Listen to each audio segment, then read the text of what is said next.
오늘 말씀은 우리가 이제 예수님께서 다비다와 또 에니야라고 하는 사람을 베드로를 통해서 일으키시는 그런 장면을 이제 보게 됩니다. 사울이 회심했죠. 다메섹 도상으로 가다가 강하게 빛으로 임하시는 그 주님을 만났습니다. 주님을 만나고 난 다음에 그가 하나님의 뜻을 이룬다고 생각을 했는데 오히려 그것이 하나님을 대적하는 것임을 비로소 깨달았습니다. 사울아 사울아 어찌하여 내가 나를 핍박하느냐. 자, 이렇게 큰 핍박이 교회 가운데 일어났지만 하나님께서는 그 핍박의 중심에 서 있던 이 사울이라고 하는 사람을 꼬꾸라뜨리셔서 오히려 그를 통해서 복음이 확장되는 그런 통로로 도구로 사용하기 시작하셨습니다. 그래서 그때로부터 이 복음이 예루살렘을 넘어서 유대를 넘어 또 사마리아를 지나 이제 온 이 땅 끝까지 확산되기 시작한 것입니다. 자, 이와 같이 복음이 확산되는 그런 과정 가운데 이런 핍박 가운데 흩어지는 그런 제자들이 두려워 떨고 숨어 있지 않았다는 것이죠. 그들은 이 흩어진 그곳에서 복음을 전했고 또 사도들도 순회하면서 복음 전도하는 일들을 계속했습니다. 그러니까 저절로 교회가 부흥한 것이 아니라 하나님께서 흩어져서 복음을 전하는 그들과 함께 역사하셔서 하나님의 기적, 하나님의 능력을 나타내 보여주셨습니다. 그런 놀라운 역사와 기적들이 사람들로 하여금 예수님은 정말 하나님의 아들이시고 이 땅에 보내신 유일한 구세주이시구나 라고 하는 사실을 깨닫게 된 줄로 믿습니다. 자, 오늘 말씀을 통해서 몇 가지 교훈을 살피며 은혜를 나누겠습니다. 첫 번째로 우리는 찾아가서 예수를 전해야 하는 줄로 믿습니다. 32절 보시면 그때 베드로가 사방으로 두루 다니다가 루다에 사는 성도들에게도 내려갔더니 아멘. 이 말씀을 보면 베드로가 순회전도 사역을 하는 것을 볼 수가 있습니다. 특별히 팔레스틴 서쪽 지역, 그러니까 지중해 연안 지역이죠. 이곳을 갔는데 특별히 루다라고 하는 지역에 베드로가 갔습니다. 그리고 그 가운데 성도들이 모여있는 곳에 가서 예배를 인도하고 말씀을 전하고 함께 위로하고 기도도 했습니다. 자, 이렇게 베드로가 순회 전도 사역을 하는데 이렇게 돌아다니면서 복음을 전하는 것, 또 믿음이 연약한 새로 믿은 사람들을 양육하고 굳건하게 하는 것, 이것이 교회가 부흥하고 복음이 더욱 퍼져나가는 그런 비결입니다. 가만히 앉아서 찾아오겠지 그렇게 하는 생각은 참으로 어리석은 생각이라고 하는 것을 알 수가 있습니다. 마태복음 28장 19절에 보시면 예수님께서 너희는 가서 이렇게 말씀하셨어요. 가라고 하신 것이죠. 또 16장 15절에 보시면 온 천하에 다니라고 말씀하셨습니다. 사도행전 1장 8절에 보시면 땅 끝까지 이르러, 그러니까 너희는 가서 온 천하에 다니며 어디까지 가냐면 땅 끝까지 이르러 내 증인이 되리라 하시니라 말씀하셨습니다. 주님께서는 우리 그리스도인들, 믿는 사람들이 땅끝 복음화 세계 선교의 사명을 감당하는 그런 증인으로 부르신 줄로 믿습니다. 제자들이 예수님의 그 명령에, 지상 명령에 순종하였기 때문에 저와 여러분이 오늘 이 자리에 있는 것입니다. 그들이 전한 그 복음이 전해져서 우리의 귀에 들려지고 우리가 예수님을 영접하게 된 줄로 믿습니다. 로마서 10장 14절에 보시면 그런즉 저희가 믿지 아니하는 자를 어찌 부르리요, 듣지 못한 이를 어찌 믿으리요, 전파하는 자가 없이 어찌 들으리요 말씀하고 있습니다. 여러분, 들어야 믿음이 생기는 거예요. 믿음은 들음에서 난다고 했습니다. 복음 전함을 들을 때에 믿음이 생기는 것입니다. 그런데 복음 전하는 자가 없이 어떻게 복음 전함을 들을 수가 있겠습니까? 누군가 전해야 하는 것이고 전한 말씀을 들을 때 구원받는 역사가 일어나는 것입니다. 베드로는 사방을 두루 다니다가 루다라고 하는 곳에 이르렀습니다. 그리고 거기서 중풍으로 8년 동안을 누워있는 한 사람, 에니야라고 하는 사람을 보았습니다. 여러분 오늘 본문에 애니야에 대한 그런 다른 설명은 없어요. 그가 중풍으로 누운 지 8년 되었다라고 하는 말만 있는 것입니다. 그가 어떤 삶을 살아왔는지, 그가 누구인지, 어떤 배경을 가지고 있는지 그것이 중요한 것이 아닙니다. 그의 삶은 8년이라고 하는 시간 동안 이불에 누운 채로 지냈다라고 하는 것입니다. 여러분, 유대인들은 숫자를 어떤 그런 수적인 개념보다는 상징적인 그런 의미를 중요하게 생각합니다. 숫자마다 특별한 의미가 있습니다. 8이라고 하는 숫자는 특별히 성경에 보면 새로운 시작을 나타낼 때 쓰는 그런 숫자입니다. 노아와 그 세 자부와 아내와 그 아들들이 방주에 들어갔습니다. 그들이 8명이죠. 8명이 들어갔다가 그들이 이 홍수가 끝난 다음에 나와서 그 세상에 새로운 인류가 시작되었습니다. 시작이 8명이라고 하는 것이죠. 이스라엘 백성들은 난지 8일 만에 할례를 행했습니다. 몸에 할례를 행함으로 하나님의 언약의 백성이라고 하는 것을 그렇게 표시한 것입니다. 하나님의 말씀대로 살겠습니다 라고 하는 새로운 인생이 시작된 거예요. 그런즉 누구든지 그리스도 안에 있으면 새로운 피조물이라. 이전 것은 지나갔으니 보라 새 것이 되었더라. 이렇게 팔은 새로운 시작을 알리는 것입니다. 여러분 또 있습니다. 이새의 8번째 아들이 누구입니까? 다윗입니다. 다윗은 이새의 8번째 아들로 이스라엘의 2번째 왕이 되었습니다. 뿐만 아니라 다윗의 뿌리에서 메시아 그리스도가 나셨습니다. 그리스도를 통하여 새로운 시대가 열린 줄로 믿으시기 바랍니다. 인간적인 생각으로는 다 끝난 것 같습니다. 8이라고 하는 숫자, 8년이라고 하는 이 시간들, 많은 사람들에게 자신이 잊혀진 것 같습니다. 더 이상 사는 것도 의미가 없는 것 같습니다. 이제 내 인생은 끝났구나, 죽을 날만을 바라보는 것 같습니다. 그런데 그 8년이 되는 해에 하나님께서 애니야를 기억하셨어요. 그리고 베드로라고 하는 복음 전도자를 보내셔서 그에게 찾아가신 줄로 믿습니다. 하나님이 나를 잊으신 건 아닌가? 하나님께서 나를 버리신 건 아닌가? 아무 희망도 누구에게 기댈 것도 없이 정말 그렇게 생을 마감해야 하는 그 순간에 주님이 베드로를 그에게 보내신 줄로 믿습니다.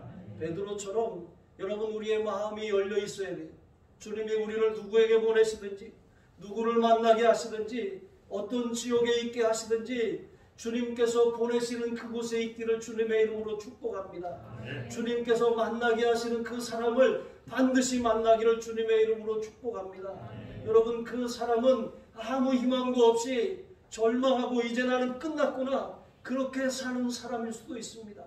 주님의 음성을 우리가 듣지 못하면 그 사람은 그냥 거기서 새로운 시작을 하지 못하고 그냥 끝날 수도 있다라고 하는 것을 기억하시기 바랍니다. 주님이 관심을 가지는 그곳에, 주님이 만나게 하시는 그 사람을, 주님이 가라고 하는 그곳에 가서 그 사람을 만나시기를, 그에게 주님의 복음, 생명의 복음을 전하는 저와 여러분이 되시기를 바랍니다. 세상에는 너무나도 많은 사람들이 소망도 없이 살아갑니다.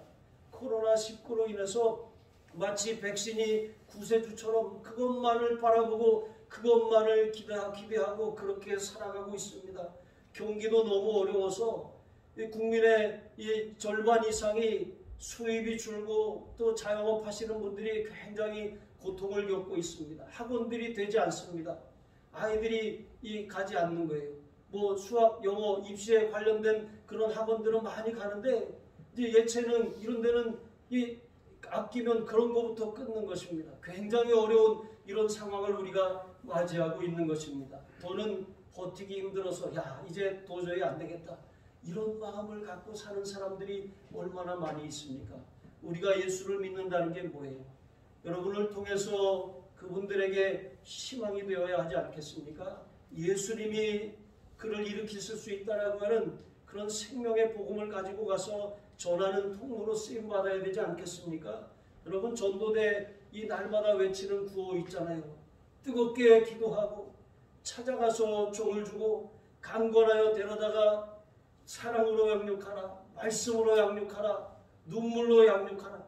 여러분 우리가 나가서 한 사람을 데리고 오고 그 사람 정말 아무 희망도 내일도 장래도 없는 그 사람을 이렇게 주님께로 인도해다가 사랑을 먹이고 기도를 먹이고 물질을 먹이고 눈물을 먹이고 그렇게 해서 한 사람이 바로 서는 것. 여러분 그것이 예수님의 생명을 불어넣는 일이라고 하는 것을 여러분 기억하시기 바랍니다. 주님의 손길이 되고 주님의 발걸음이 되어서 주님의 나팔수가 되어서 여러분 지금도 고통 가운데 있고 아무 희망도 없고 새로운 시작을 갈망하는 그러한 사람들에게 나아가시는 저와 여러분이 되시기를 주님의 이름으로 축복합니다. 부지런히 찾아내시기를 바랍니다. 두 번째로 예수님을 만나면 인생에 반전이 일어납니다. 34절 말씀 보시면 베드로가 이르되 애니야야 예수 그리스도께서 너를 낫게 하시니 일어나 내 자리를 정돈하라 한데 곧 일어나니 여러분 복음은 실제로 복된 소식인 줄로 믿습니다. 말 그대로 복된 소리예요. 이게 바로 복음입니다. 우리는 이것을 전하는 사람들입니다. 8년 동안 중풍으로 누워서 아무 희망도 아무 미래도 아무 내일도 없이 그런 소망 없이 살아가는 것입니다.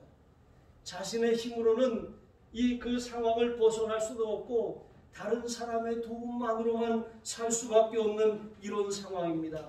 그런데 베드로와의 만남으로 그 8년간의 그 고통의 세월이 끝났습니다. 인생에 반전이 일어나기 시작한 거예요. 베드로가 내가 너를 고쳐주겠다 이렇게 말했습니까?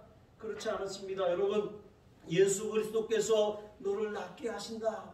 애니야야 예수 그리스도께서 너를 낫게 하시니 일어나 내 자리를 정돈하라 그랬습니다. 누가 낫게 하신다 그랬습니까? 예수 그리스도께서 낫게 하신다 그랬어요. 여러분 우리는 우리 자신을 전하는 사람들이 아니에요. 우리가 우리 자신을 전하면 금방 다 세상 말로 다 털리고 말아요. 조금 하다 보면 더 이상 할 말이 없는 것입니다. 자기 자랑도 여러분 한계가 있는 것입니다. 그런데 주님은 어떻습니까? 주님은 우리의 생명의 주인이십니다. 주님은 우리를 생명을 얻되 풍성히 주시는 분이십니다. 애니야야 예수 그리스도께서 너를 낫게 하시니 일어나 내 자리를 정돈하라. 여러분 우리가 전하는 이 복음에 이러한 확신이 있어야 돼요. 예수님이 선생님을 낫게 하십니다. 예수님이 이 문제를 해결하십니다. 예수님이 고쳐주십니다. 예수님이 일으켜주십니다. 여러분 이런 믿음을 가지고 가서 예수님만 전하시기 바랍니다. 그렇게 하면 나머지는 주님이 하시는 거예요. 우리가 어떻게 저 사람을 일으키지? 어떻게 저 사람을 다시 도와주지? 여러분 이것이 아닙니다. 예수님을 전하면 그 예수님을 믿는 그 믿음이 그 인생을 일으켜 세워주실 줄로 믿습니다. 예수 그리스도께서 너를 낫게 하시니 일어나 내 자리를 정돈하라. 여러분 이 베드로의 말에 애니야는 어떻게 했습니까? 이렇게 쳐다보면서 저 사람 뭐 하는 거야? 내가 지금 어떤 상황인지 모르는 거야? 이렇게 하지 않았습니다. 아멘 하고 벌떡 일어났습니다. 여러분 우리가 확신을 가지고 전하면 그것을 듣는 사람이 왠지 그렇게 안 하면 안 될 것 같아요. 그냥 나도 모르게 벌떡 일어나게 되는 것입니다. 여러분 이러한 역사 주님이 우리를 통해서 일하실 수 있도록 우리가 강한 확신과 믿음을 가지고 그렇게 예수 그리스도의 이름을 선포해야 할 줄로 믿습니다. 예수님이 낫게 하십니다. 예수님이 일으켜주십니다. 나를 살리시고 나를 회복하시고 나를 위해 십자가를 지신 그 능력을 믿는 그 믿음을 가지고 담대하게 선포할 때 그 이름이 나를 통해서 흘러가는 거예요. 그 능력이 나를 통해서 흘러가는 줄로 믿습니다. 베드로는 애니야에게 예수 그리스도 이름으로 두 가지를 명령했어요. 하나는 무엇입니까? 일어나라는 거예요. 그리고 두 번째는 자리를 정돈하라고 하는 것입니다. 일어나라고 하는 것, 여러분 이 사람이 자력으로 일어날 수 있습니까? 일어날 수 없는 상황이에요. 8년 동안 누워 있었습니다. 그런데 일어나라고 하는 거예요. 일어나라고 하는 것, 그가 나음을 입었다라고 하는 것입니다. 예수님께서 그를 일으키신다라고 하는 그 선포를 들을 때에 그것을 믿고 아멘하면 일어날 수 있다는 거예요. 자기 힘으로는 못 일어나지만 예수님이 너를 낫게 하신다라고 하는 그 선포되는 말씀을 믿고 아멘하면 일어날 수 있게 되는 줄로 믿습니다. 여러분 한번 주먹을 쥐고 아멘 한번 해보겠습니다. 시작.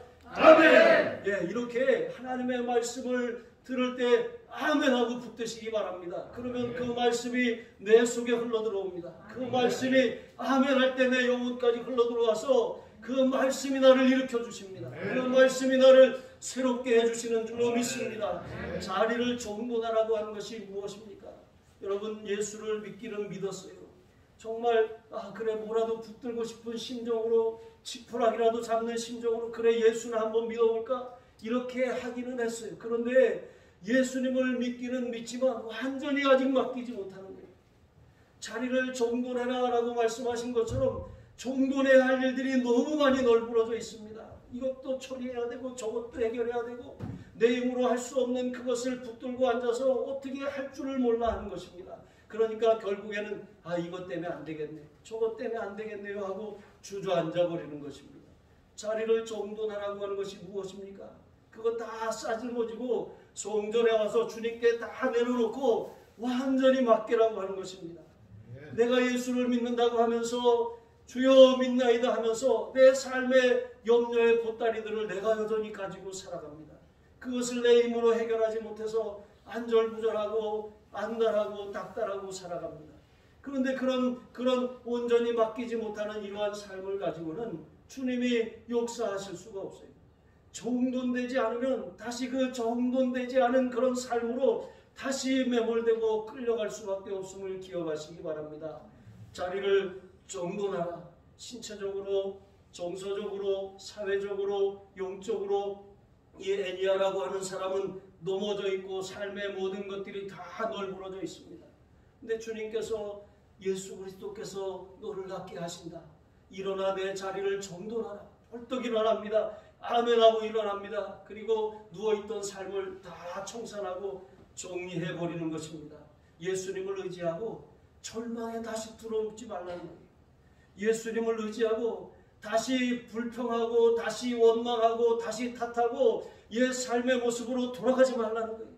다시 돌아가면 예수님을 믿었다가 다시 이 신앙을 잃어버릴 수밖에 없게 되는 것입니다. 여러분, 우리가 예수님을 한번 믿기 시작했다면 확실하게 맡기고 다 맡기세요. 다 자녀도 맡기고 건강도 맡기고 사업도 맡기고 물질도 맡기고 소유도 맡기고 다 맡기시기 바랍니다.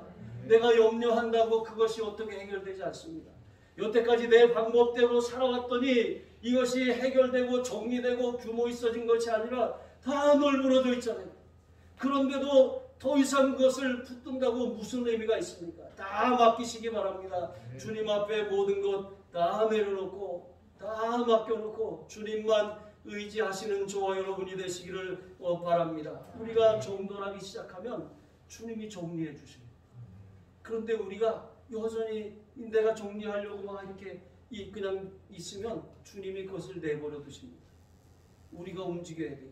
내가 결단을 해야 됩니다. 이렇게 살 수는 없다. 내가 정말 주님의 뜻대로 살아야 되겠다. 완전히 다 맡기고 살아야겠다. 이런 결단을 가지고 새롭게 시작할 때 주님이 다시 정돈해 주시는 거예요.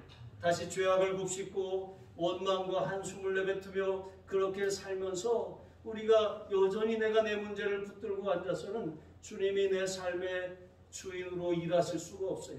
여러분, 완전히 우리의 삶을 변화시키시고 우리의 삶을 회복하시고 깨끗게 하실 수 있도록 주님 앞에 다 맡기시는 저와 여러분이 되시기를 바랍니다. 그렇게 맡길 때 반전이 일어나는 거예요. 그냥 조금 적당히 맡겨서는 반전이 일어나지 않는 거예요. 그냥 우리가 믿어도 별거 없네 이렇게 말다가 끝날 거면 안 믿는 게 차라리 나아요. 여러분, 우리가 이왕 믿기 시작했으면 내가 예수 믿어서 내 인생 반전이 일어났다. 내 인생이 새로워졌다. 내 인생이 예수님 만나서 180도 달라졌다. 여러분, 주변 사람들이 보기에도 그렇고 내 삶도 그렇게 정돈이 되시는 저와 여러분이 되시기를 바랍니다. 그리고 마지막 세 번째로 예수님을 믿으면 여러분 참으로 믿으면 기적이 일어나는 줄로 믿습니다. 믿되 그냥 믿지 마시고 진심으로 믿으시기를 바랍니다. 우리 38절 말씀을 같이 읽어보겠습니다. 룻다가 요파에서 가까운지라 제자들이 베드로가 거기 있음을 듣고 두 사람을 보내어 지체 말고 와달라고 간청하여. 자, 룻다 근처에 요파라고 하는 곳에 여제자 다비다가 있습니다. 지금 이스라엘 야파라고 하는 지역이죠. 그런데 이 다비다라고 하는 사람, 이제 도르가라고도 하는데 다비다는 아람어이고 도르가는 이제 헬라어, 그리스 말입니다. 자, 이렇게 이 도르가라고 하는 여인이 평소에 선행과 구제하는 일에 많이 힘쓰면서 살았습니다. 어려운 사람들, 특별히 물질적으로 어려움을 당한 사람들을 물질적으로 돕고 또 헌신했습니다. 그런데 안타깝게도 이 다비다가 젊은 나이에 요절하고 말았습니다. 유대인들은 3년마다 구제를 위한 그런 11조를 하나님 앞에 드렸습니다. 그것은 온전히 고아와 과부와 또 소외된 이웃들을 위해서 그렇게 사용되는 것입니다. 자, 이렇게 구제하고 선행을 행하는 일에 힘썼던 이 다비다가 어느 날 갑자기 죽은 거예요. 그는 그리스도의 제자였습니다. 너무나도 안타까운 죽음에 그에게 도움을 받았던 과부들이 와서 그의 죽음을 슬퍼합니다. 아직 장례도 치르지 못한 것 같습니다. 자, 그런 상황에서 베드로가 이 루다에 와 있다라고 하는 그런 소문을 들었어요. 또 베드로가 예수 그리스도의 이름으로 8년 동안 누워있던 그 삶을 예수의 이름으로 일으켜서 새 인생이 시작된 애니아라고 하는 사람의 이야기를 들었습니다. 그래서 이 도르가라고 하는 이 죽은 여인을 위해서, 이 제자를 위해서 베드로를 불러다가 기도하면 살아날 수 있겠다라고 하는 그런 작은 희망을 갖게 된 것입니다. 왜냐하면 예수님께서도 공생의 기간 동안 죽은 나사로를 일으키셨습니다. 나인성 과부의 하나밖에 없는 아들을 살리셨습니다. 죽은 자도 살리시는 그 주님의 능력이 베드로의 삶에 역사하고 있다라고 하는 것을 이 사람 제자들이 보았던 것입니다. 여러분, 예수님의 그 죽은 나사로에게 예수님께서 갔습니다. 그런데 나사로가 병들어 죽게 되었다라고 하는 소식을 듣고 예수님은 바로 달려가시지 않았어요. 나사로가 죽은 다음에 죽은 지 나흘이나 된 그 시점에 예수님이 방문하신 거예요. 그래서 마르다에게 가서 이 돌을 옮겨 놓으라 그랬더니 마르다가 뭐라고 말합니까? 주여, 죽은 지가 나흘이나 되었습니다. 벌써 냄새가 납니다. 여러분, 유대인들에게 나흘이라고 하는 시간, 유대인들은 그런 생각을 갖고 있었어요. 사람이 죽으면 3일 동안은 그 영혼이 머문다고 생각했어요. 그러니까 3일이 지나고 나흘째가 됐다는 것은 이 영혼이 돌아올 수 없는 강을 건너서 떠났기 때문에 이제는 소용이 없다, 이렇게 생각했던 것입니다. 그래서 죽은 지가 나흘이나 되었나이다, 이렇게 말한 거예요. 그런데 그럼에도 불구하고 믿으라, 믿으면 내가 하나님의 영광을 보리라 하지 아니하였느냐라고 말씀하시면서 주님께서 이 돌을 옮겨놓게 하셨고 나사로를 향하여 나사로야 나오너라 명령할 때 나사로가 나오지 않았습니까? 여러분, 이처럼 우리 삶에 어떤 역사하는 사망의 권세도 예수님의 이름의 능력 앞에 무릎 꿇는 줄로 깨달으시기를 바랍니다. 자, 이 사람들이, 그 과부들이 다비다를 이렇게 누인 그 다락방에 와서 울고 있습니다. 베드로가 도착했습니다. 그 여인들이 우는 것을 보는데 이 여인들이 다비다가 그동안 어떠한 삶을 살았는지, 자신들을 위해 지어준 겉옷과 속옷을 내보이면서 이 사람이 우리에게 이와 같은 사람이었습니다 라고 하면서 그의 죽음을 안타까워하는 것을 볼 수가 있습니다. 여러분, 어떤 사람의 죽음은 그 사람의 인생 성적표라고 할 수 있어요. 여러분이 이 생을 마감하고 죽었을 때 다른 사람들이 여러분의 죽음을 생각하면서 정말 진정으로 애도하고 정말 이 사람은 정말 좋은 사람이었습니다. 이 사람은 정말 우리에게 기쁨을 주는 그런 사람이었습니다. 이렇게 말할 수 있다면 얼마나 행복하겠습니까? 근데 만약에 아유, 저 사람 잘 죽었어, 여러분, 이런 소리 들으면 그는 인생을 잘못 살았다라고 하는 거예요. 제가 지난달에 장례를 한 분을 치러드렸습니다. 근데 그분이 너무 안타깝게 짧은 나이에 40대 중반에 암으로 소천을 하셨는데, 그분이 돌아가신 다음에 장례를 준비하면서 가족들도 만나보고 이렇게 그 좁은 분들하고 얘기도 하면서 제가 그런 이야기를 들었어요. 이분이 그동안 어떠한 삶을 살았는지 40평생을 살아오면서 그가 짧은 생애를 마감하고 죽었지만 직장인들은 같이 함께 일했던 그 동료들은 그에 대해서 이렇게 말합니다. 아, 정말 좋은 사람이었습니다. 어머니가 또 말합니다. 정말 이 아들은 뭐 다른 아들이 다 똑같겠지만 이 아들은 나에게 특별한 아들이었어요. 이 아들은 엄마가 하는 말을 거절한 적이 없어요. 이 아들은 정말 착하고 신실한 아들이었습니다. 여러분, 그를 아는 사람들에게 누구에게 물어봐도 다 그렇게 대답하고, 심지어는 그분이 인사과에 있었는데 그분이 정말 이렇게 이 점수를 별로 잘 주지 않아서 다른 데로 한직으로 보냈던 사람들까지 다 와가지고 그분의 장례에 와서 조문을 하는 것을 보면서 정말 우리의 인생의 성적표가 어떠해야 하는지를 다시 한번 생각해 보게 되었습니다.